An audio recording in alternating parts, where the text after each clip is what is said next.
trabalho, este que é o último dia de atividades do nosso segundo comissário de São Rodrigo.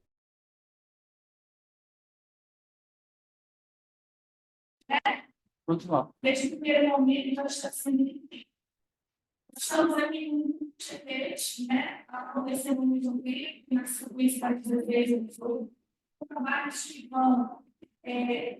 são muito interessantes e controlam. Então, nós já vamos dar dar início aos trabalhos do PXGT, lembrando a todos os autores que nós temos até 10 minutos de apresentação. As apresentações já estão todas colocadas aqui, para nos apoiar. E como a gente está com o nosso apoio, precisa poder girar para o apoio do grupo de texto, para solicitar que ele possa fazer uma apresentação, possa ficar tudo bem? Alguém seu ponto? Eu agradeço. Então, nós vamos iniciar com a apresentação do trabalho do Breno Henrique de Oliveira da Universidade dos Órgãos de Portugal, onde trabalha de claro, desenvolvimento da educação seletiva, experiência no Tribunal Europeu de Direitos Humanos. Eu serei perdoa o tempo comigo.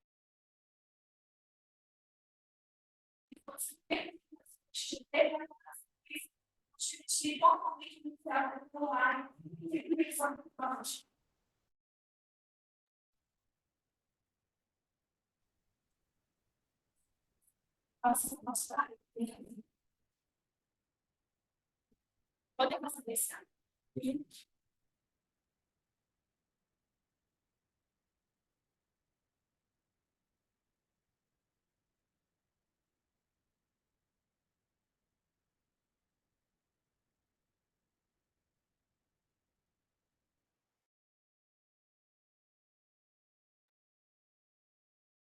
Sozinho. Complicado, porque eu acho que é mal fundado. Aí a definição de ouvir estão. E agora eles estão vendo a slide, né? Porque a gente. Tá bom.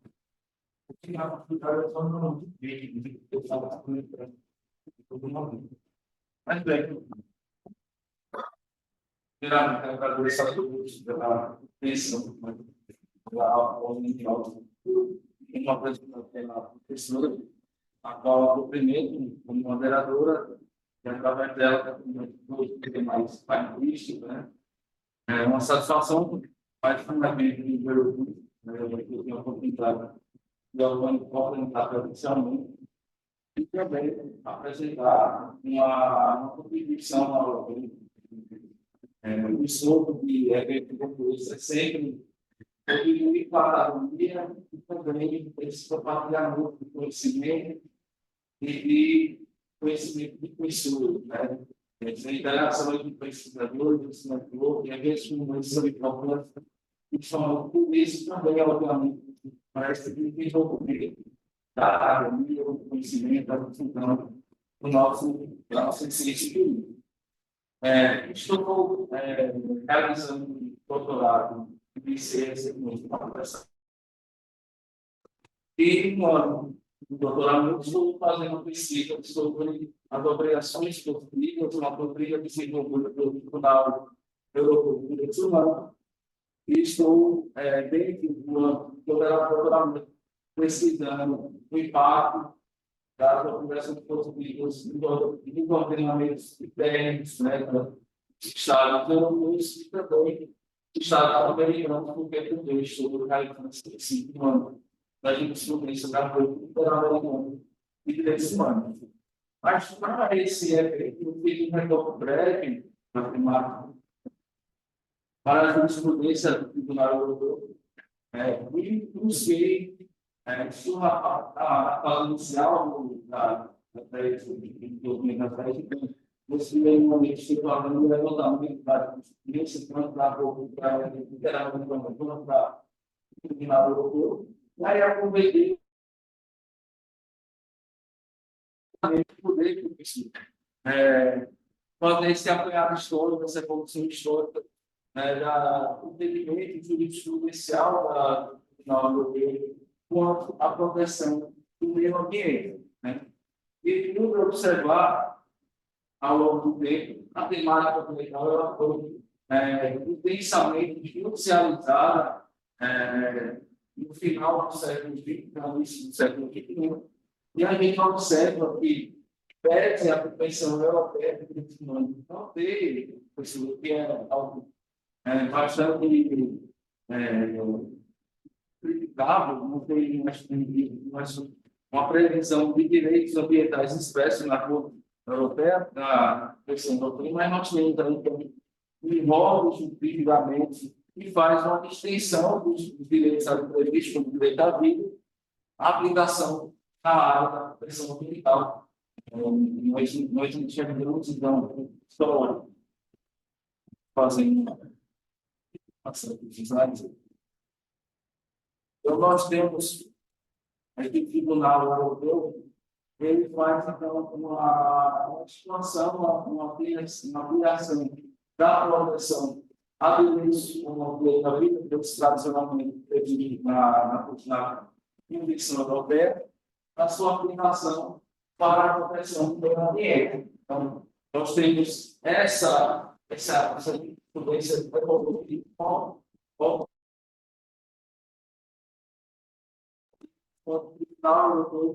ele reconhece que o Estado não tem somente obrigações negativas, mas também obrigações positivas, que são dever de conduta. Os tempos original dessa obrigação negativa reconhecida, se o Estado se abster a realizar condutas contrárias a direitos, que nós violamos princípio, nós temos aí sequência de desenvolvimento da aplicação da obrigação do Estado de prever e agir para a promoção resguardo de direitos humanos. E aí, com as obrigações, com o reconhecimento de obrigações positivas na área ambiental, nós temos, então, uma proteção bastante reforçada para construir esse tribunal europeu.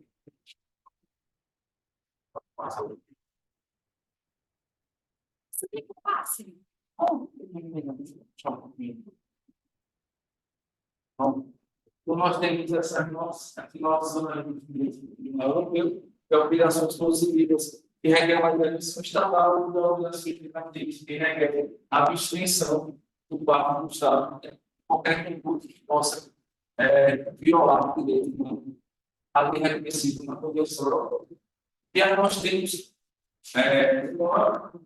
obrigações ambientais, as obrigações ambientais de caráter processual, a exemplo do acesso à informação que a gente vai ver, que é um direito reconhecido na Convenção Europeia e que é aplicado no direito ambiental para a proteção ambiental, por exemplo, quando existe, professor, o acesso transparente do relator ambiental, que é isso, no caso do saldo, não vou passar para o slide, que há essa exigência de acesso completo, integral, do relator do PAC.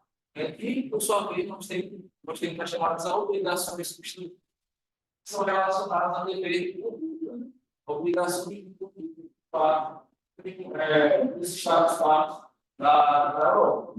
Então, nós temos obrigações ambientais processuais e obrigações substantivas relacionadas à obrigação de conduta. Ambas são referenciadas nos parâmetros dos julgados dessa questão. Como falou para vocês também, pode tomar o sinal do levantamento da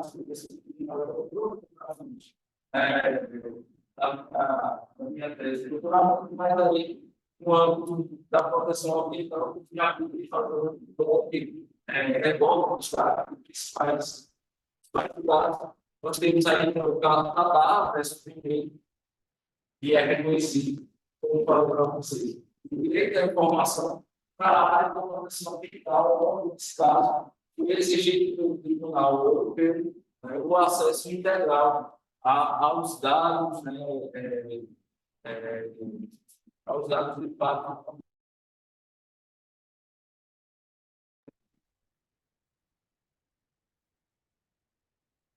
Nós temos ainda em relação aos direitos processuais, né, assim, ao ambiente, o reconhecimento do acesso à justiça, o que vem nesse caso, igual Bascali e outros versos Turquia, e houve maturação do julgamento. Então, houve efetivamente a realização de processo judicial relativo ao capital. Houve a combinação do guarda da Turquia entre o Tribunal Conselheiro e o Estado do Benin absteve vários anos de realizar o julgamento do Estado passar para o trânsito para a ação de instituição do Estado. Então, o anterior a realizar o julgamento que até então estava vários anos tem sido objeto de julgamento a causa ambiental. E, então, o Tribunal Europeu reconhece o dever de realização do processo judicial também do Estado. Por sua vez, em relação a direitos substanciais, para só um reforma que eu ali, que é o da Casa Política de apresentar. Há vários outros que são decretados para a população em relação aos direitos substanciais, então, essa e o Tribunal Nacional e o Secretaria, portanto, esse dever do Estado, quando ele fala da população, deveria estar a medidas sobre o precação em relação à utilização. É o caso em que o Estado foi obrigado a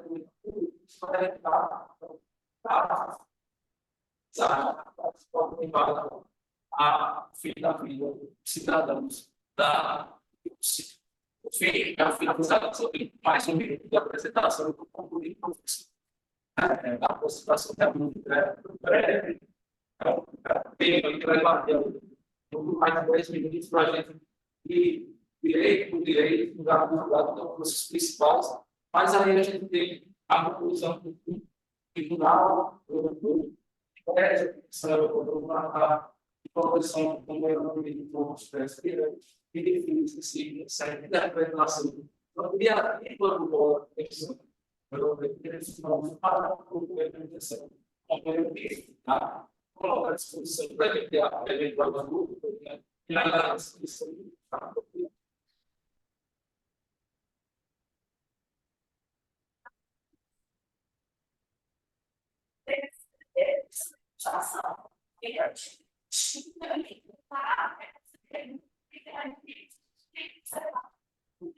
Felizmente, passa ninguém assistir dele. Deixa eu colocar ele.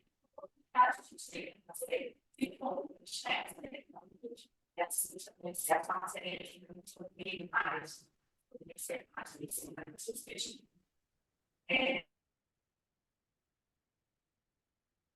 A empresa, que é qual foi a professorada.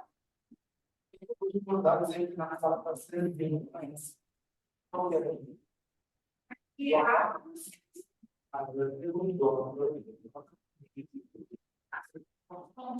podemos passar para o Diego, que é o filho do professor Fabrício, que está online. Diego, você nos ouve? Diego? É importante voltar lá para o fechar de encerrar essa apresentação. Ele saiu. Já não está online. Então, vamos passar para o próximo. Leia a paixão. Terceiro trabalho, Cláudio Roberto Castilhos Neves. E o professor Fabrício Castilhos Neves de Oliveira. O Cláudio está presente. Tem slide, Cláudio? Manda por e-mail. é o imeroju@gmail.com. Esse difícil. O computador de vocês. Acho que é por conta de vírus, então Sabe o que é ao vivo, né? se quiser, eu faço. O Cláudio, Afonso, existente da Universidade Universidade do BDE, pedindo que o professor Fabrício vai apresentar o trabalho, a fraude afetiva e o dever. Obrigado. Tá bom, muito obrigado. Boa tarde, pessoal. Vou fazer aqui uma breve apresentação do nosso estudo. Na verdade, nós vivemos hoje num mundo que não vive sem tecnologia, onde nós estamos 25 horas conectados. Nós até vivemos. E essa facilidade ela acaba possibilitando que as pessoas desenvolvam certos relacionamentos, certas interações também pela via digital. Sites de relacionamentos e outras situações. E surgiu, então, um fato social muito interessante em que algumas pessoas passaram a sofrer golpes por meio dessa situação. Né? Então, se designou esse tipo de golpe como fraude afetiva porque o agente ele se aproveita exatamente da vulnerabilidade da pessoa e, usando de artigos, usando de falsas argumentações efetivas, ele acaba induzindo essa pessoa em erro, objetivando sempre o quê? Ele objetiva sempre oferir uma certa vantagem. Que vantagem é essa? Pessoal, uma vantagem material, né? Bom, e a fraude afetiva, a fraude afetiva, ela se caracteriza, gente, ela se configura na forma de enxergamento sentimental. Como eu falei agora para você, ele tem que ela é induzida a ele, exatamente para que possa possibilitar que essa pessoa tenha essas situações. Bom, nosso estudo também fez aqui uma divagação sobre a responsabilidade civil e a possibilidade de reparação. Tá? A fraude efetiva ela ainda é considerada ainda é estudada hoje pelo viés criminal, como se fosse estelionato. Tá? Mas nós entendemos que a responsabilidade civil do agente, no contexto da fraude efetiva, ela está lá permeada no artigo 86, no artigo 97 do Código Civil, aqui que trata do direito a serviços. Okay? Por quê? Porque nós temos elementos de caracterização que são essenciais para que nós possamos configurar a existência de expansão, a culpa, o dano, o nexo de causalidade e uma ação ou uma omissão. Tá? A partir dessa premissa, nós podemos dizer que os danos causados eles são invariavelmente de ordem material, quando a vítima efetivamente ela perde, ela tem o seu próprio limite, e também moral. Quando nós falamos de dano moral, nós já temos a visão daquela do vítima. Então, nós não temos nem como mensurar o que é um dano moral seu. Tem você três dimensões aqui. Entendeu? Mas eu posso dizer que o dano moral nesse tipo de situação é o sofrimento, a frustração, a sensação de que você foi diminuído, que você foi enganado, que você perdeu, você perdeu o que você está fazendo. Tá? Bom, dito isto, como fala o nosso querido mestre Frederico, né? A jurisprudência ela já vem de forma acanhada, reconhecendo esse tipo de situação como um dano indenizado. E nós tivemos um estudo de caso que foi uma situação do Rio de Federal, onde uma mulher, infelizmente ainda a clientela do macho superior, infelizmente, né?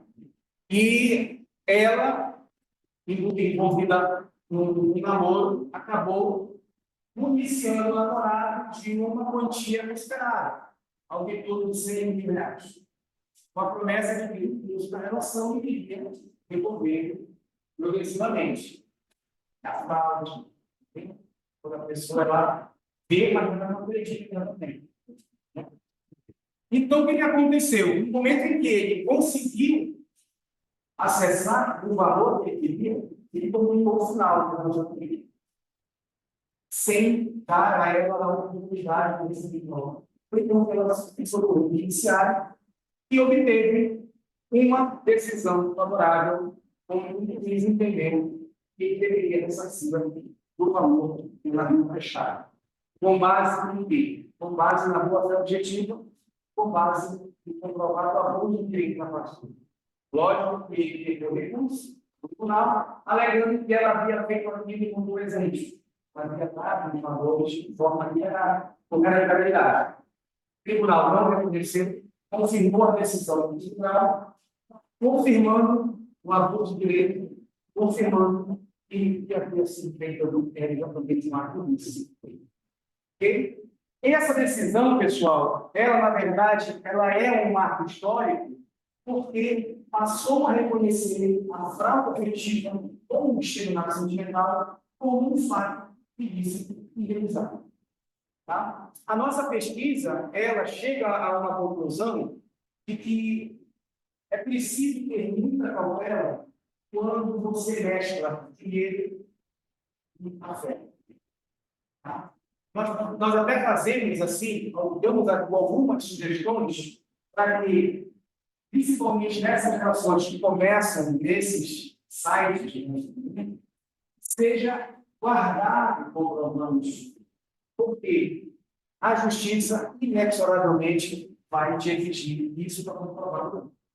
Dano material, eu objetivo. Eu perdi quanto? 100? Está aqui, perdi 100. Dano moral, eu não sei. Eu não sei qual é a tua dor, eu não sei qual é a tua satisfação, eu não sei qual é a tua delícia, mas que efetivamente acontece. Okay? Então, o que é preciso é que realmente a gente use a tecnologia que nós vemos como uma rede de conduta, para que ela também seja utilizada de forma a prevenir, de forma a evitar, a proibir que essa prática continue acontecendo e, infelizmente, alcançando um grupo de inimigo que é ainda são as maiores vítimas do mundo político. Muito obrigado.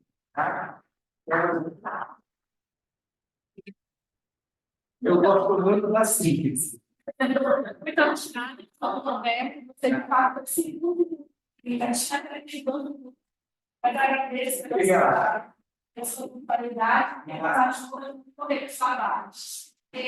Agora, o Flávio chegou, ela está com uma pergunta que chega chamada, estava lá na época que você pensou. Então, nós vamos passar um comentário, sem fronteira, para que você chegar no meio do trabalho, continuar a aplicação do estado, a proteção de dados, no processo de propriedade. Então, tem um técnico, então você achar. Fiquem à vontade. Obrigada. Bom, eu vou começar só com a introdução, mesmo porque esse trabalho foi original do Estado, da Santo do Estado, da minha glória é essa, da não é mais minha orientanda, agora eu merece, no Estado de Direito Unitário do Estado da Amazônia, e nós trabalhamos a partir do contexto de pesquisa criada tecnológica de direitos fundamentais, dentro do contexto processual. Tá? Aí eu preciso de liberdade. O trabalho foi originado a partir desse grupo e ela começou a trabalhar a aplicabilidade da lei de proteção de dados pessoais dentro do campo PJE, tá? O processo inicial da tudo. Então, a grande questão é que a gente tem um ponto partido que, face à normalidade que nós temos no processo inicial eletrônico, no ambiente virtual, a lógica a ser aplicada é totalmente diferenciada da lógica física. Inclusive, eu estou pedindo novinha da Teoria 2024, abordando sobre isso, teoria geral do processo tecnológico. O funcionalismo digital dá origem a um processo judicial, a um devido processo judicial virtual, que vai fazer um contraditório à luz dos algoritmos, a isonomia processual dentro de uma lógica virtual, e tudo isso vai repercutir. Mas o objeto da nossa análise é como a lei de proteção de dados deve ser aplicada pelo PJE, principalmente no contexto de proteção das dados.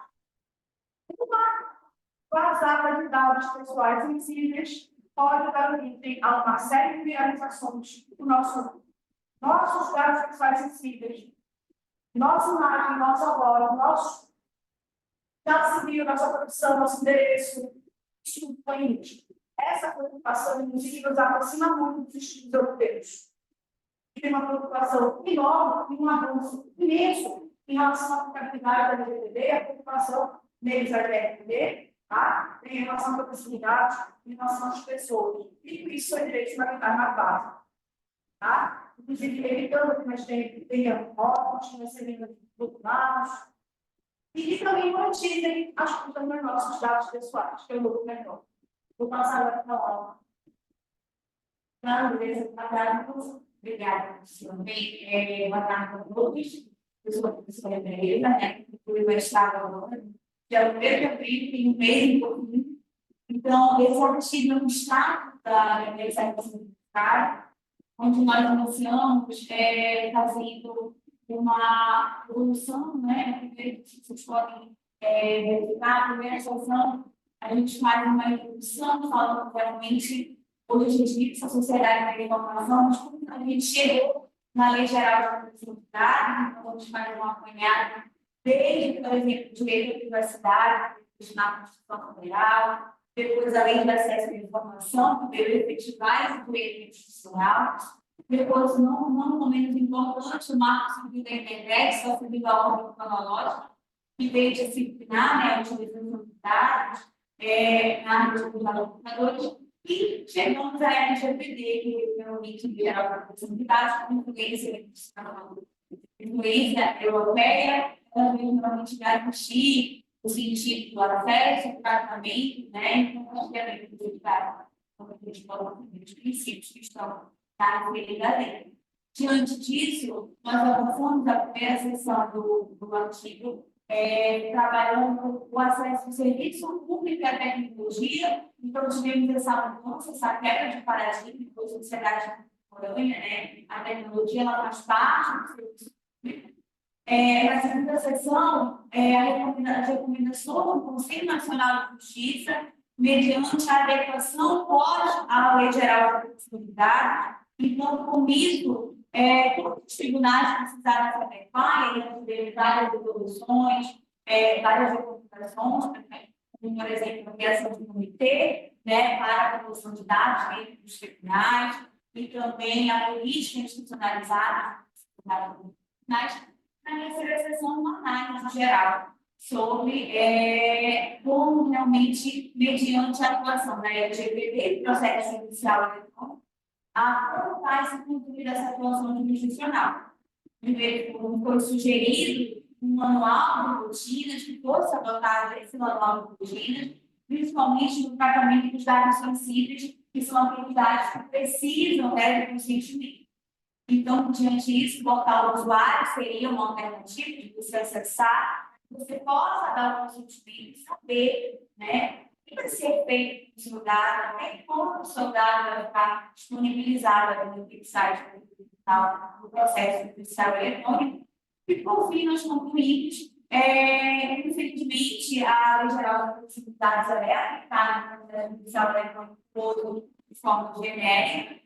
Nós não temos ainda essa efetividade, realmente, no que se refere a garantir os princípios que estão preconizados na legislação, e a sugestão desse manual de rotinas vem ser, por exemplo, algo que pode ter como uma solução, né, para esse consentimento degradado do usuário, para a utilização dos dados pessoais, e assim, então, ter essa proteção de dados. Só para que tenha uma professora disciplinar, em modo geral, realmente não há uma capacidade efetiva da LGPD em todos os tribunais, e também não tem a recomendação da LGPD, não é que eu historicamente, mas o que pior da proteção nossa, que é a efetivação do controle interno, né, como se fosse um complexo. A gente sempre fala uma análise do texto, para o tribunal do Brasil. Isso afeta a governança interna e externa, que é tão pesada, tão buscada no CNJ. Então, essa foi a nossa mudança. Muito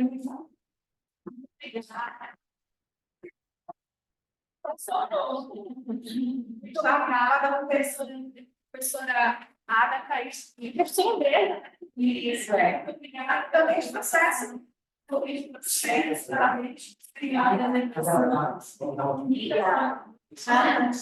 continuidade à nossa aplicação.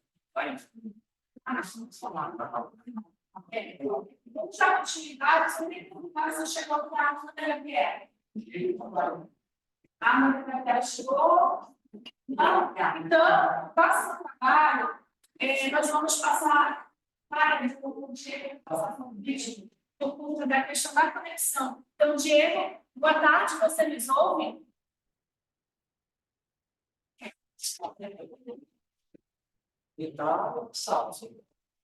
Boa tarde, Diego Mário.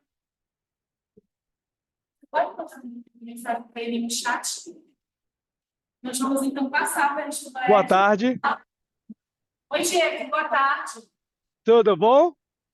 Tudo bom, você nos ouve bem? Deixa eu só conseguir parar aqui. Eu tive uma viagem de última hora que acabou que eu não consegui estar presencialmente. Eu peço até desculpa desde já, mas até entrei no lugar sem internet, agora eu consegui parar. Peço desculpas. Não, tudo bem. O dinheiro que pagou.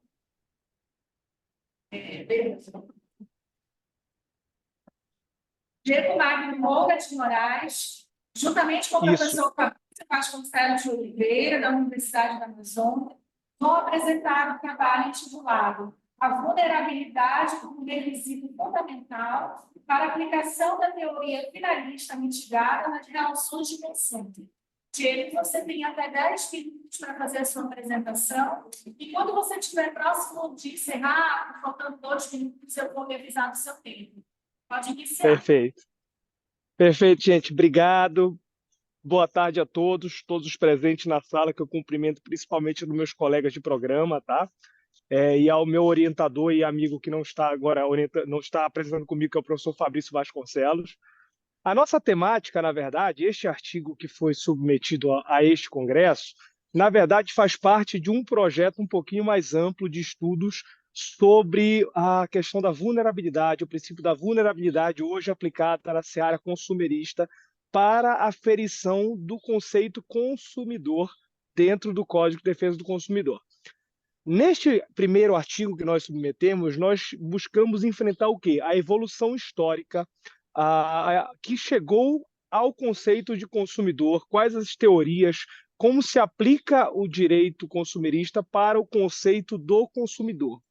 Para quem não é muito familiarizado com a ideia, o Código de Defesa do Consumidor, que é tipificado na nossa Constituição, a ideia de proteção aos direitos do consumidor como direitos fundamentais, estão defendidos no nosso programa de mestrado, o CDC ele aplica 4 conceitos, 4 momentos em que ele conceitua a ideia de consumidor.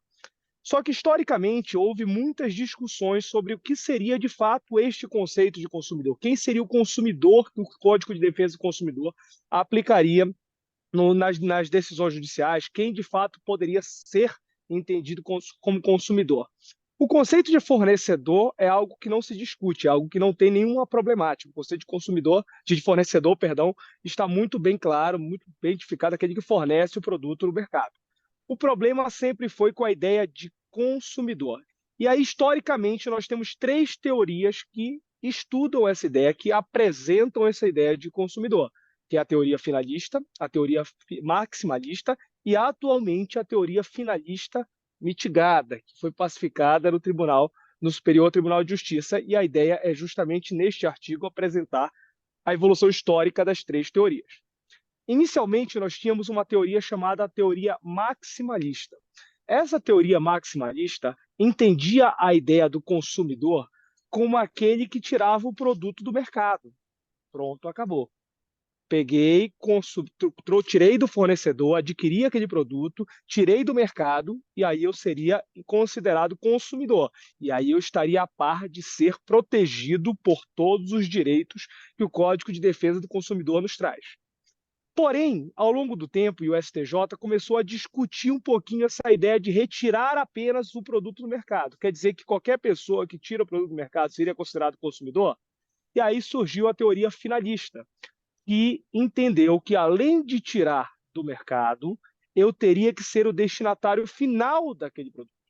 Ou seja, eu não poderia utilizar aquele produto para destinações posteriores. Eu não poderia tirar do mercado e usar, por exemplo, na minha atividade econômica, como meio da minha atividade econômica. Então, por muito tempo, o STJ ficou dividido entre seus ministros, com teoria maximalista. Alguns entendiam que bastava tirar do mercado, ser o destinatário final fático do produto, e outros passaram a entender que não, eu tiraria do mercado, e além de tirar do mercado, eu também não poderia utilizá-lo para outras coisas. Eu teria que ser realmente o destinatário final, o último do mercado, e utilizá-lo para mim, sem que eu utilizasse nos meus meios de produções, principalmente econômicos. E isso se discutiu por um bom tempo no STJ, ficamos misturando as duas teorias, até que chegou-se ao momento em que o tribunal entendeu por uma mitigação da teoria finalista mitigada. E essa mitigação da teoria finalista mitigada ela é muito importante, por quê? Porque ela entendeu que a ideia de destinatário final ela não seria necessariamente a discussão que deveria se ter dentro do STJ. A discussão que seria era o quê? Eu tiro do mercado, mas como é a minha relação com o fornecedor? Eu apresento diante desse fornecedor uma vulnerabilidade? E aí a teoria finalista mitigada passou a entender o quê? Eu tiro ele do mercado, mas para que eu seja considerado consumidor, eu tenho que apresentar diante do fornecedor uma vulnerabilidade. Eu tenho que ser vulnerável. E aí não se discute mais ser o destinatário final fático ou eu poder tirar e utilizá-lo na minha atividade econômica. A ideia agora é tirar do mercado, mas apresentar uma vulnerabilidade diante do fornecedor. E aí, quando eu trago a ideia de vulnerabilidade para a teoria finalista mitigada, o STJ ele passa a tratar 4 tipos de vulnerabilidade. Uma vulnerabilidade técnica, ou seja, eu sou vulnerável tecnicamente em relação ao meu fornecedor, eu não tenho condições técnicas para discutir com o meu fornecedor. Vulnerabilidade jurídica, eu não tenho conhecimentos jurídicos próprios para discutir diante de uma relação com o meu fornecedor. A vulnerabilidade informacional, porque eu não tenho condições de informações que me permitam a discussão perante o meu fornecedor, e a vulnerabilidade no sentido jurídico. Eu não consigo ter informações que permitem uma discussão, por exemplo, na seara judicial.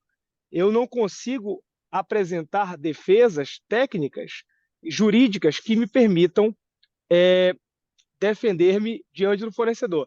E aí, na verdade, eu repeti a jurídica, me perdoe. A última vulnerabilidade que eu tenho é a vulnerabilidade econômica. Eu não tenho meios financeiros, econômicos para discutir com o meu fornecedor. Hoje, o STJ, ele, desde 2022, principalmente, quando ele teve uma decisão paradigma que o nosso artigo traz, com a ministra Nancy, nós temos... Alô? Voltou? Voltou? Tá. A gente tem a pacificação da utilização do STJ com a teoria finalista mitigada. Então, a teoria finalista mitigada é hoje a teoria aplicada no STJ para definir o conceito de consumidor. Ou seja, eu sou consumidor diante da apresentação de uma vulnerabilidade. Quando eu iniciei essa defesa, eu trouxe a ideia de que seria um artigo inicial. Por quê? Porque nós temos estudado, eu e o Fabrício, a ideia de produção de outros artigos. Em que sentido? Nós temos visto que o STJ ele tem trazido decisões judiciais que trazem o conceito de consumidor e de vulnerabilidade, principalmente, diferente para casos semelhantes. O que eu quero dizer com isso? Nós temos percebido que alguns casos apresentam casos iguais, situações parecidas, mas nesse caso a vulnerabilidade foi entendida como aplicável ao conceito de consumidor e outro como se a pessoa não fosse vulnerável, então o CDC não seria aplicável. Então, este artigo é o primeiro de um campo de outros estudos que buscam entender o quê? Qual é a extensão do conceito de vulnerabilidade para o Superior Tribunal de Justiça. Então, para isso, a gente passou nesse primeiro momento por todas as teorias, por todo o caminho para entender o quê? Quem é consumidor para o STJ hoje. O STJ hoje, então, passando por todas as teorias históricas, ela entende de forma pacífica hoje que o consumidor é aquele que é vulnerável diante do fornecedor. Isso é muito importante por quê? Porque dentro do conceito da teoria finalista mitigada, eu permito a aplicação do CDC, por exemplo, para pessoas jurídicas, ou seja, empresários também podem ser considerados consumidores diante de outros empresários. Então, o CDC hoje ele é aplicável não só para pessoas físicas, mas para pessoas físicas, pessoas jurídicas. E esse conceito anteriormente não era aplicável. Era muito difícil você considerar, por exemplo, uma pessoa jurídica como consumidor, porque é uma pessoa jurídica, ela tem capacidade econômica de disputar financeiramente com o próprio fornecedor. Hoje não. O conceito de consumidor ele é totalmente aplicável a pessoas jurídicas. Inclusive, a gente consegue encontrar casos no STJ em que a gente tem a aplicação do CDC até para entes públicos. Então, a teoria finalista mitigada, como apresentada no nosso artigo, ela hoje é um precursor de que se amplia o conceito de consumidor, a defesa do direito do consumidor ela é trazida de forma bem ampla para quem realmente merece a proteção da esfera consumerista, sempre que a gente consegue apresentar o conceito de vulnerabilidade. Tá certo? É assim que eu encerro, agradeço a atenção de todos, espero que tenha atendido as expectativas e boa tarde a todos.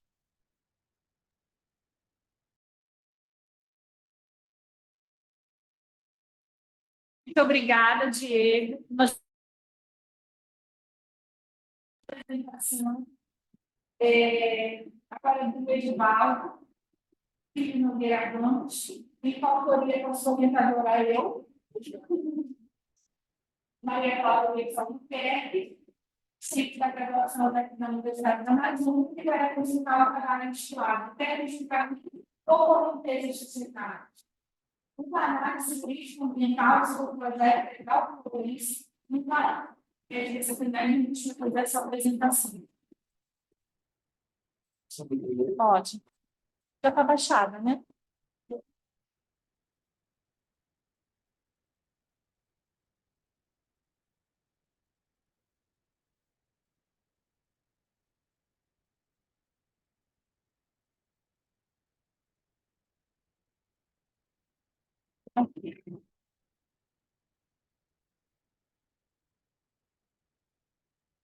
Deixa eu fechar.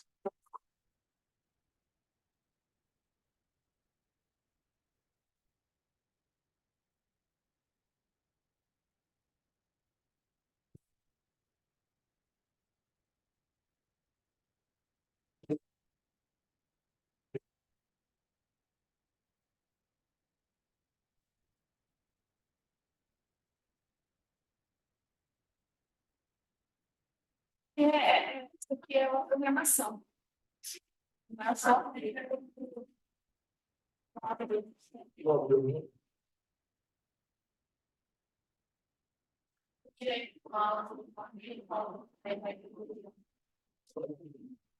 essa aqui, você tem certeza que essa aqui é o seu arquivo? Não é esse aqui de cima? Vai enviar. Só abrir aqui, pode ser isso, a apresentação. Não.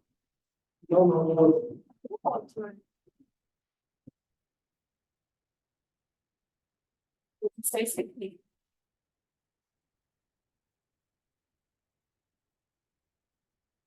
É um arquivo fonte.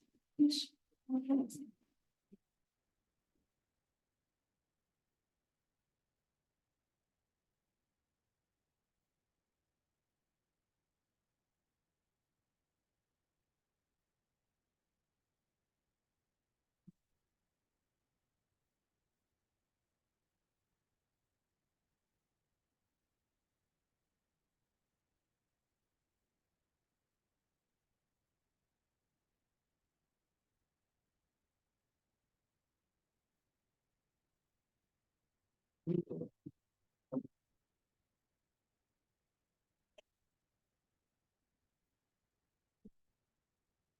também vai ser.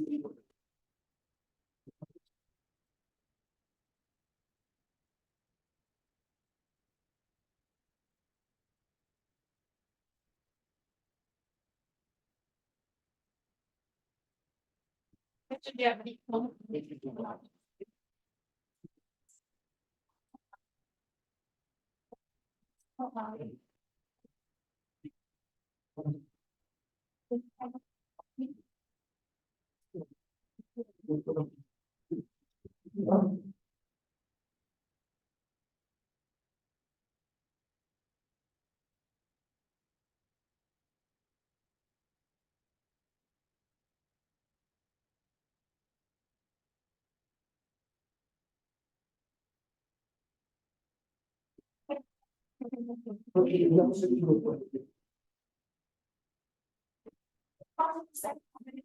Vamos para onde?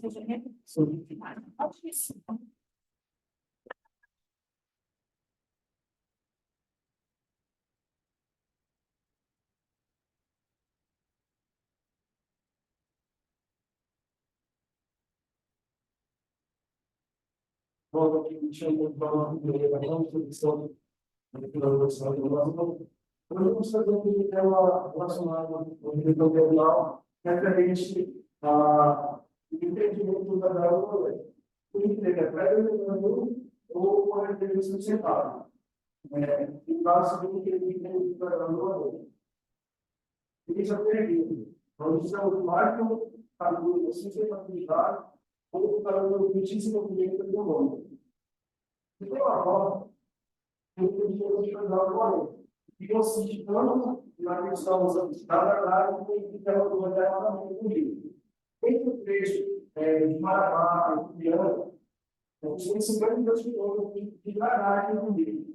E consiste a dragagem? A dragagem consiste em uma escavação, ou seja, uma limpeza dessa área. Daí o seu presidente da projeto fica no instituto criando. Até porque você tem uma parte de levantamento comigo. Seria esse levantamento? Seria retirada das pedras do mar. E em vez de ia maior, ele teria mais uma verdade, porque deixa a construção do hidrelétrica de tudo que acabou afundando uma grande parte do ecossistema e a floresta que era relacionada ao local. Bom, notamos primeiro que o entendimento ele não vem sendo para certa parte da população paraense, a população brasileira, uma vez que essa parte do Rio, principalmente na época do verão, ela não é trafegada. Teve vista que fica muito abaixo para que as cidades possam ter uma navegabilidade segura. Então, o empreendimento ele vem aumentar a profundidade do rio e vem retirar essa matéria de dentro do oceano e usar arredores. Em que isso consiste? Isso consiste em uma derivação do Nordeste Paraense e mais próximo, tanto do Brasil como até mesmo do aspecto internacional, tendo em vista que esse empreendimento ele se situa no sul-nordeste do Pará. Então, a gente consegue ver essa limitação. E essa área que tem sendo estudada é uma área muito propícia ao agronegócio, ultimamente. Então, a gente vai ter essa questão do escoamento da produção, caso a obra se consolidar.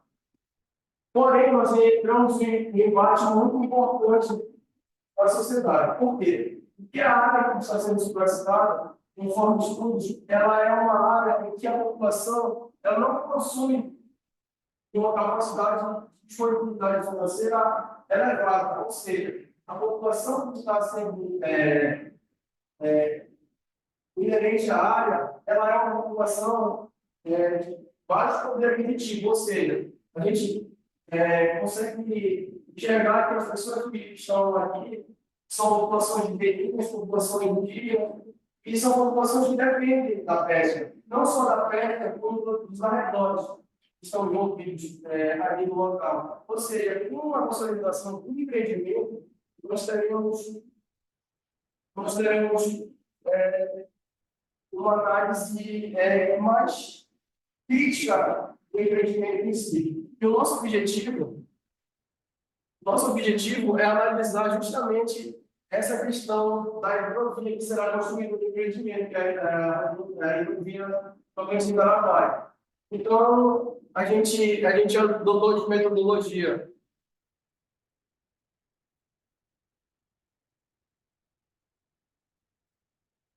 um método dedutivo e uma abordagem qualitativa.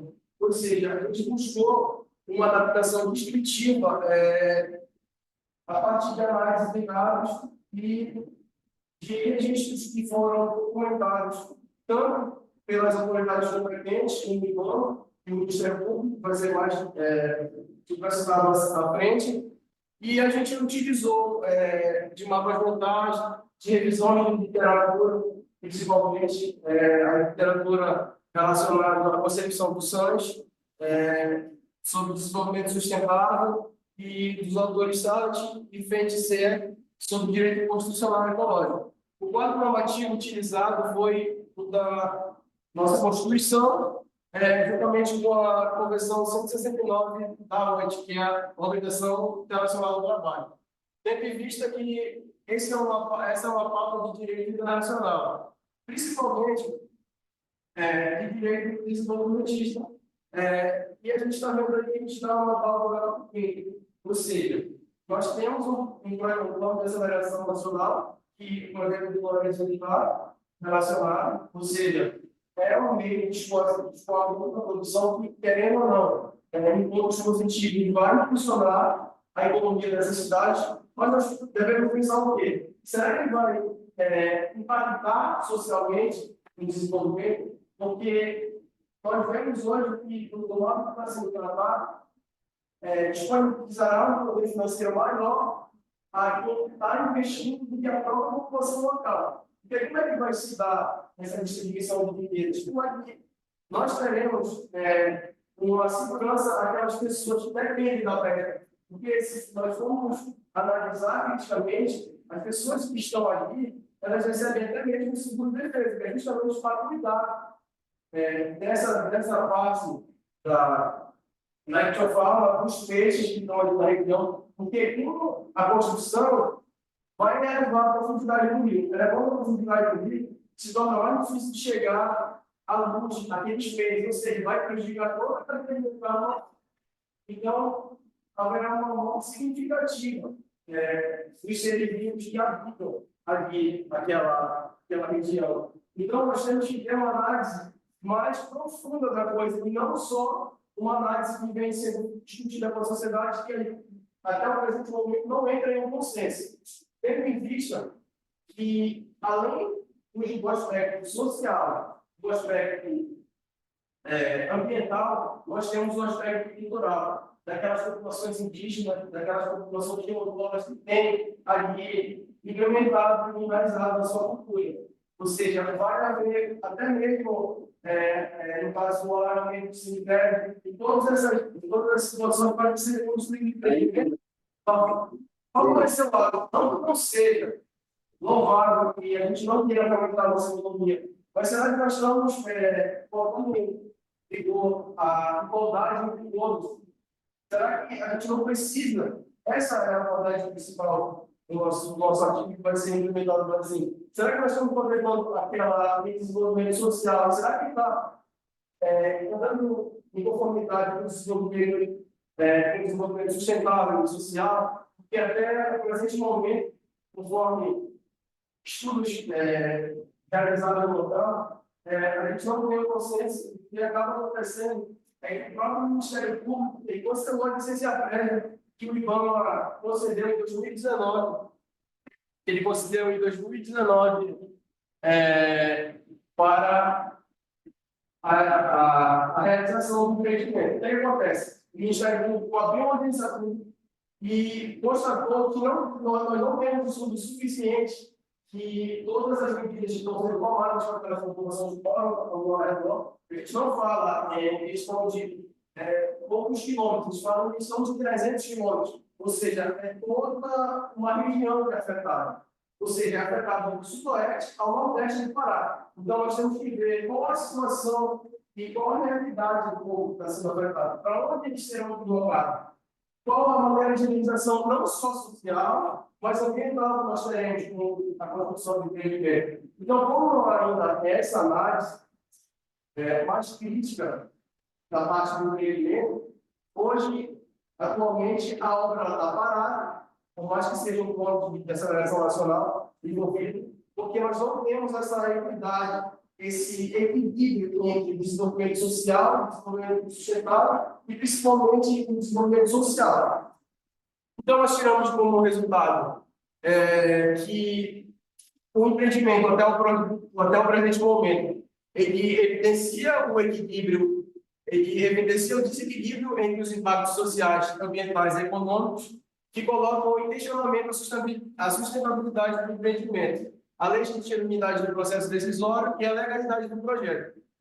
Ou seja, a qual obteve uma licença prévia inclusiva a respeito do empreendimento, até porque o Ministério Público ele vai cancelar em 2021 a licença prévia concedida pelo governo do Rio de Janeiro. Ela pede uma aprovação mais aprofundada da coisa. Por quê? Porque a gente não precisa apenas olhar para o desenvolvimento social e para oferir e utilizar, no caso, o impacto ambiental, mas também a parte social, porque aquela população que ainda habita, ela depende da pesca para sua própria sobrevivência.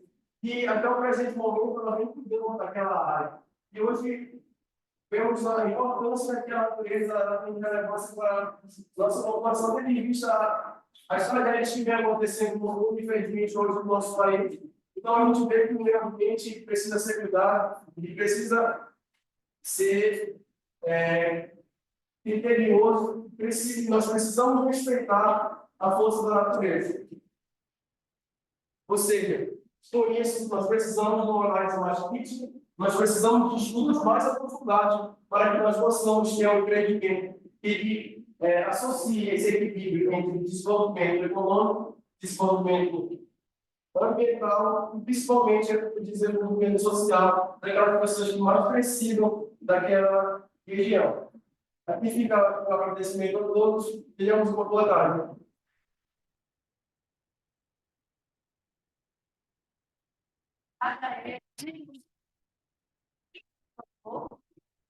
Agora vamos passar a apresentação no Normative,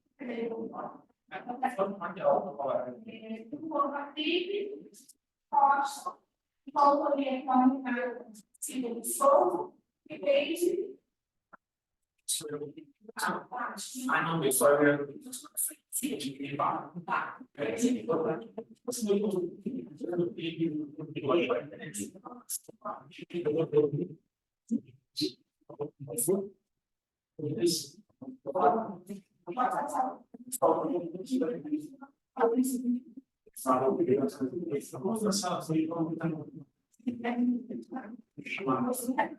iniciar.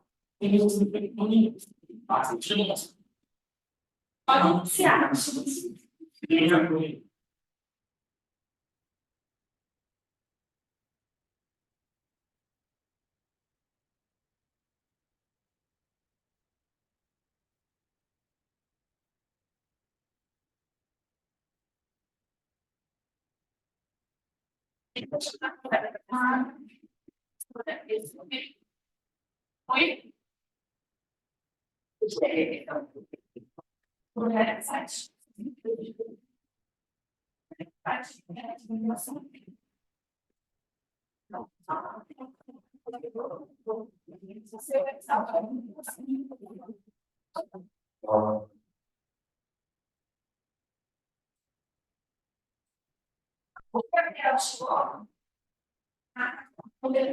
Depois dessa apresentação, e assim,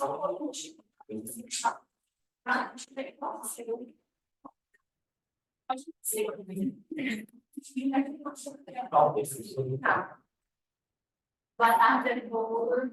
Meu nome é Chitemada Silva, esse é o meu colega de monta. Trabalho comigo todo o orientado. Nós, no caso, eu sou mestranda do programa de pós-graduação de ciências computacionais. E, bom, nós vamos apresentar aqui o técnico de sete, o trabalho, e eu também uma pessoa que vai titular a PEC 55/2012, e o princípio da Federação Federal do Processo, a possibilidade de realização de normas constitucionais e a aplicabilidade imediata. Esse trabalho é dentro da Estado de Direito Constitucional. Bom, o objetivo desse trabalho é traçar um paralelo para a PEC 55/2012 e o princípio da Federação do Processo, que é a relativação de normas constitucionais, deve constituir ordem e atividade judicial. E aí ele passa a Bom, agora eu vou ler. Meu nome é Teixeira, sou egresso do Universidade Ambiental da Universidade do Estado do Amazonas. E o Instituto do nosso trabalho é a PEC 65/2012 e o princípio da adaptação ao processo, a possibilidade de relativizar formas condicionais de aplicabilidade imediata. A finalidade, nós vamos dividir o nosso trabalho da seguinte forma: tópico 1, considerações judiciais; tópico 2, normas condicionais de educação absoluta e aplicabilidade imediata; 3, PEC 65/2012; 4, princípio da adaptação do processo ambiental; 5, as considerações finais. Então, assim, normas jurídicas são atos jurídicos emanados de setores totalmente definidos para o poder legislativo. E o professor José da Silva, lá na década de 60, trouxe a possibilidade da aplicabilidade de normas constitucionais e colocou os conceitos que a boa parte dos estudantes da área de profissionais da área que tem da norma da aplicabilidade imediata, limitada, e os nossos a nossa função vem para sobre isso. Ou seja, tração de qualitativa, outro de fonte de biográfico, colega de trabalho exatamente, livro das leis do assunto, também sobre a PEC 65/2012. O que seria essa PEC 65/2012? PEC, para esclarecer, para todos, a gente trabalharia na área jurídica, mas a parte de esclarecimento é a proposta do emenda constitucional. O que é o seguinte, com essa PEC, em 2012, o senador do Estado de Rondônia, do partido PDT, lançou mão dessa proposta. E o que seria? Limitar a questão do PIA-RIMA para segmentos econômicos. Então, assim, o que seguiria? Bom, vamos dizer assim, a pessoa tem um empreendimento econômico, tá? E, dependendo do empreendimento, você tiraria a obrigatoriedade de lançar mão do ERIMA, do estudo de impacto ambiental. E, assim, os setores do ambiental, do mecanista, dos profissionais da área do direito, trabalho ambiental, pedindo que lançar mão de uma proposta dessa natureza poderia, sim, relativizar a questão do direito ambiental. Então, o direito de uso, coletivo, e abrange uma comunidade de pessoas, não apenas um titular, são várias pessoas. Então, assim, você relativizar o impacto ambiental, ele poderia não só causar problemas de uma célula local, mas uma célula global também. Então, assim, relativizar uma função de aplicabilidade imediata que envolve o direito ambiental poderia, sim, ser considerado um retrocesso ambiental. Então, assim, a PEC 65/2012, ela tinha como proposta acrescentar o parágrafo 7 no artigo 2005 da Constituição Federal, artigo 2005, que trata a questão do direito ambiental, do direito ao meio ambiente, ecologicamente equilibrado, mas uma proposta que ela não avançou, né? Mas gerou alguns trabalhos, a gente teve um tema que seria interessante tratar de como os fatos estão discutindo, dependendo do seu limite, dentro do programa do direito ambiental da UEA, nós desenvolvemos uma norma de aplicabilidade imediata. Como uma norma constitucional poderia ser contrária à Constituição. Então, é uma discussão interessante, porque se imaginar que a Constituição é a nossa norma maior, então tudo que vier, toda e qualquer norma, ela precisa estar de acordo com a Constituição Federal. Então, assim, como uma norma constitucional, o parágrafo 7 do artigo 85, ela, de alguma forma, seria contrária à questão ambiental.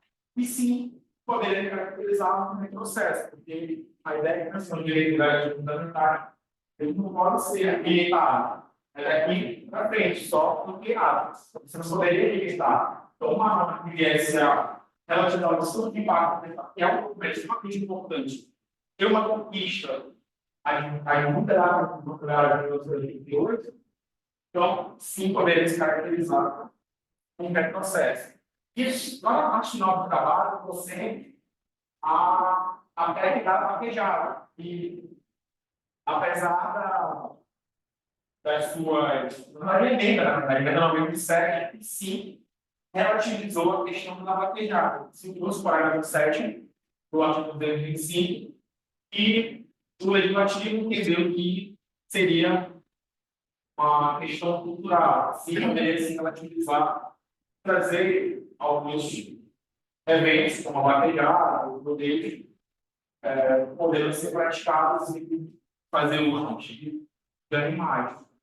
Então, assim, é um tema delicado, que vão haver movimentos dentro da sociedade que são favoráveis a esse tipo de evento, de empreendimento. Mas a festa de barrigos, por exemplo, gera emprego, gera atividade econômica, mas, em contrapartida, sabe-se que muitos animais estão em sofrimento ali, acabam sofrendo de alguma forma. Então, pode-se entender, sim, que mesmo uma norma constitucional, como o parágrafo 7 do artigo 25, ele pode, sim, de uma forma, ser processo em matéria ambiental, como uma técnica também, a proposta. Mesmo que ela não tenha ido adiante, sim, pode ser caracterizado como um processo. Porque a sociedade ela é dinâmica. Tá bom? Vão haver grupos contrários, vão haver grupos favoráveis, determinadas posições. Aí, como o colega colocou anteriormente, na região norte, então, então essa tensão ela vai existir. Então, vamos dizer, a elétrica, sei que estou fugindo um pouco, mas vamos pegar aqui, Belo Monte. Um pouco, houve na época, movimentos favoráveis à construção. Vai haver aumento da produção energética. Em contrapartida, grupos contrários, vai desalojar comunidades indígenas, do grupos tradicionais. Então, chegando a essa conclusão, o resultado da pesquisa, sim, formas dessa natureza, elas podem, sim, caracterizar o processo de matéria ambiental, levando em conta todas as conquistas já obtidas pela humanidade, utilizadas como se realmente passou a tratar do assunto, a Comissão de Estocolmo, de Belgrado, 1992, e assim sucessivamente. Obrigado por estar presente. Se tiver alguma dúvida, não tem ponto, estamos aqui dispostos a colaborar com o debate. Obrigada. Não, desculpa, eu estava na outra sala. Mas obrigada. Então, nós já vamos passar a apresentação do time. O time juntamente com o professor Fabrício Oliveira, vai apresentar o trabalho titulado Meio Ambiente, Ética e Direitos Fundamentais. Uma análise sobre o tema sanitário fundamental. Esse professor Saraiva. Gostaria de registrar a presença do nosso GT, o professor Saraiva, o professor Círio, o professor Frederico Oliveira, professor Tafarel, então os professores e alunos da nossa instituição de corte, professor Carlos, nosso palestrante, é um GT, portanto, como vocês podem perceber, os trabalhos eles estão se interrelacionando, né? Ele está aparecendo muito aqui, como vocês estão podendo perceber, a discussão sobre o papel dos estudos técnicos na ambiental, dos estudos de impacto ambiental, principalmente. Né? Então, vamos ouvir agora a apresentação do Kevin. Você tem 10 minutos. Primeiramente, boa tarde a todos. Agradeço a presença de todos. O Egídio Oliveira, como sabe, especialistas da NAMA, do NAMA, Universidade da Amazônia. Bem, o artigo trata sobre a violação ou não dos impactos ambientais do aterro sanitário no município de Marituba, que recebe todo o resíduo sólido da área metropolitana de Belém, e se essa intervenção estatal está violando ou não os objetivos de desenvolvimento sustentável aplicados e disponíveis metas da Organização das Nações Unidas. Bem, de início, é importante nós ressaltarmos a metodologia e a contextualização do artigo. A metodologia exploratória, ela foi básica, documental e quantitativa. Quanto ao recorte metodológico, o recorte espacial foi a concessão do aterro sanitário de uma sediada para Ituba, concessão essa realizada pelo Estado do Pará e não pela municipalidade. Bem, a COP nos traz a necessidade de debruçarmos sobre as principais intervenções estatais e quais são os impactos diretos ou colaterais que essas intervenções podem causar na sociedade. E como bom Pará, pessoas que moram aqui no Pará, na Amazônia Legal, nós sabemos que a intervenção estatal, juntamente por meio da concessão e por meio da legalização e por meio da emissão de uma licença de operação, primeiro de instalação ótima, prévia, licença prévia, depois de instalação e depois de operação, ela vem causando um frenesi violentíssimo nos últimos 5 anos no estado do Pará, em razão de ser o primeiro ou último aterro regulamentado pelo estado do Pará, no estado do governo do estado do Pará, no estado do Pará.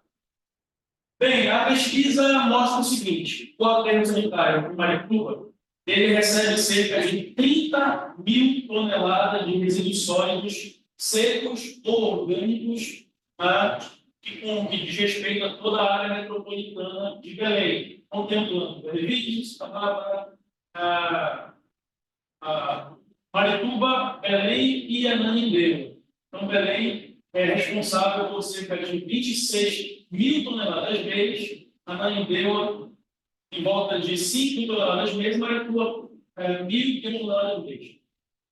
Bem, na pesquisa, nós tivemos acesso a essas de operação, são documentos públicos que dizem respeito por meio de uma modalidade tributária, retribuir por meio de pagamento, por meio da liquidação tributária, função estatal, que naquele município optou-se por uma taxa de fiscalização ambiental a remunerar a fiscalização da municipalidade quanto a essa intervenção. Bem, para além dos instrumentos de direito financeiro, que é a taxa de fomento da fiscalização do aterro sanitário, verifica-se que o aterro está na municipalidade desde 2014.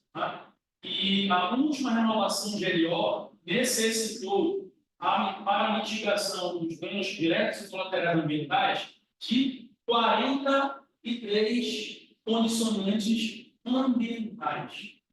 Então, o que se vê no momento dos prêmios da visualização atual contemporânea sobre a televisão digital é o que nós temos acesso à boa doutrina do ministro Eros Grau, que fala sobre as modalidades de intervenções estatais, particularmente desse tópico.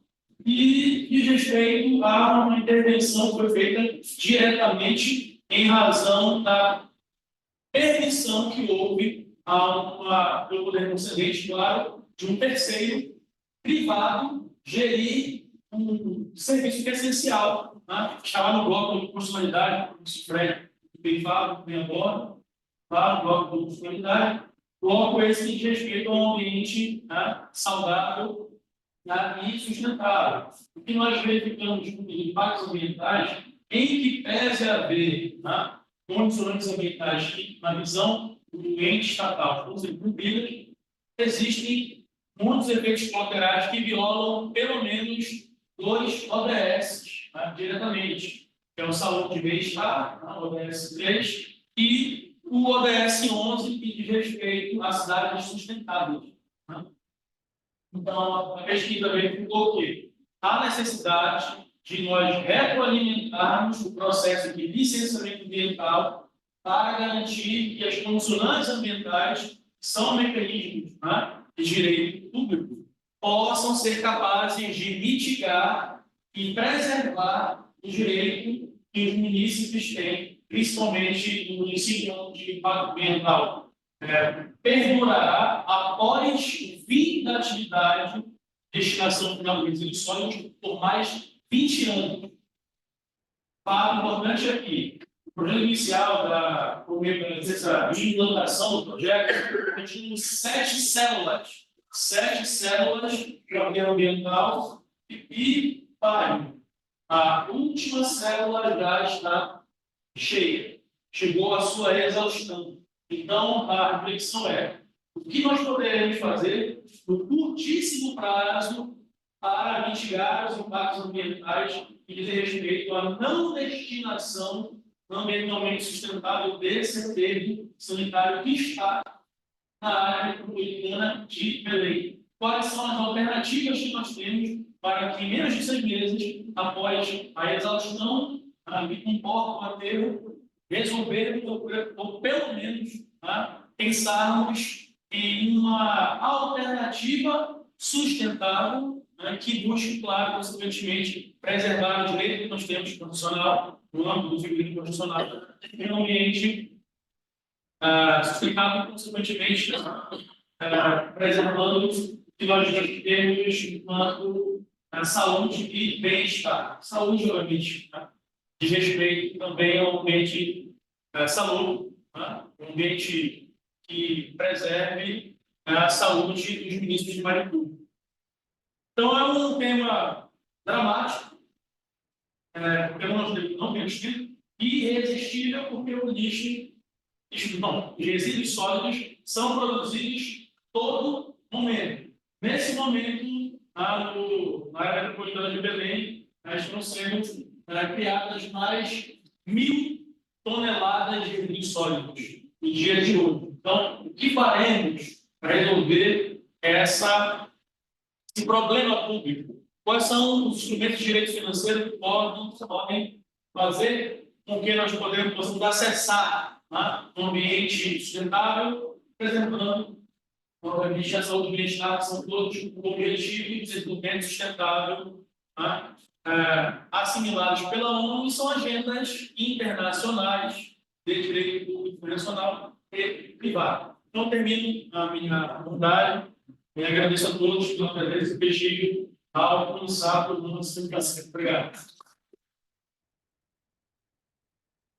Obrigada, time. Você já tinha até o tempo, mas nossos apresentadores estão sendo muito pontuais aqui nesse GT, então, muito obrigada, parabéns pela apresentação. Cada um apresenta aquilo mais admirada com a conexão, parece assim que calhou perfeitamente todos os trabalhos, todos apresentando uma convergência que parece, né? O colega falando mais ao mesmo ponto que você levantou, e todos os outros trabalhos aqui estão apontando. Você quer fazer uma fala? Sim. Boa tarde. Tudo bom? Desculpa, tem 3 artigos que estão aparecendo meu nome aqui, eu não furei, tá? É que eu estou no GT. É só por isso. Aí a gente combinou, assim, vou fazer coisas. Eu também estou com 3 artigos lá no meio. quando presença afetiva, recíproca, direito internacional. Princípio da reciprocidade. Tchau, gente. Um abraço para todos, tá? Eu só vou entrar nos anos do possível, lá,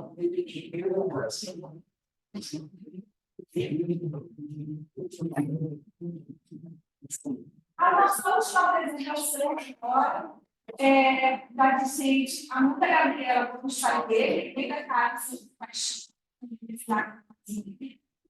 e vamos apresentar um trabalho estudado, a gente finalmente da mentalidade, do ambiente, no caso de ambiental, na mulher, você vai colocar a mundo.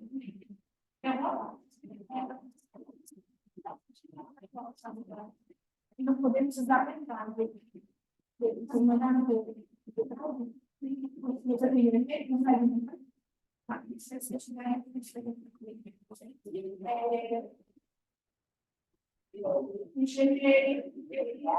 Quando sabe, eu vou ter, né? Não. Fica de novo. Fica de novo.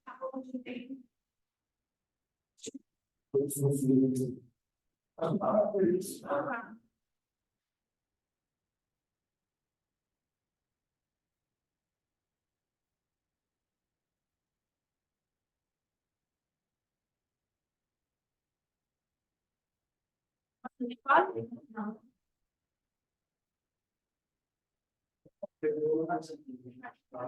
Você já mudou?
Bom, então vamos iniciar a última apresentação.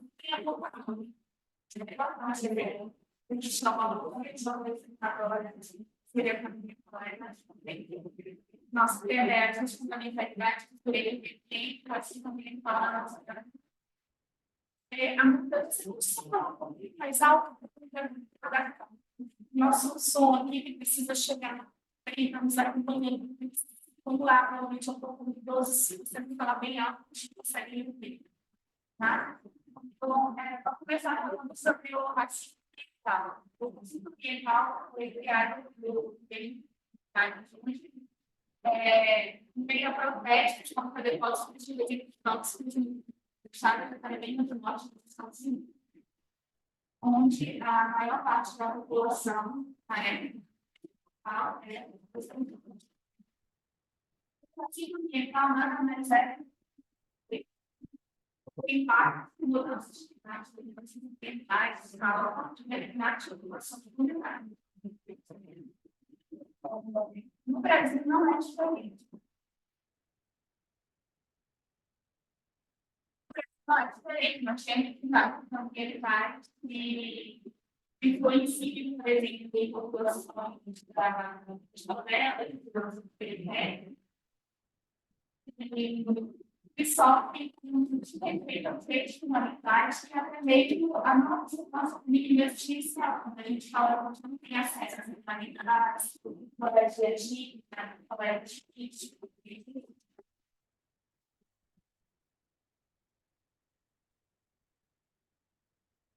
Também podemos falar sobre os ministros de Gondola, que apesar da reivindicação do Ministério, eles constantemente exigem. Aqui eu fiz uma primeira questão sobre como o nosso constituinte foi implementando ainda mais a lei. Temos a Constituição de 1824, estabeleceu a proibição do trabalho do comércio, do comércio de segurança e a saúde do cidadão. Até a gente vê que eles vêm, o Constituinte ainda não teve uma preocupação maior com a a Constituição de 1891 e fixou a competência aplicativa do Congresso Nacional na legislação de terras e minas de propriedade da União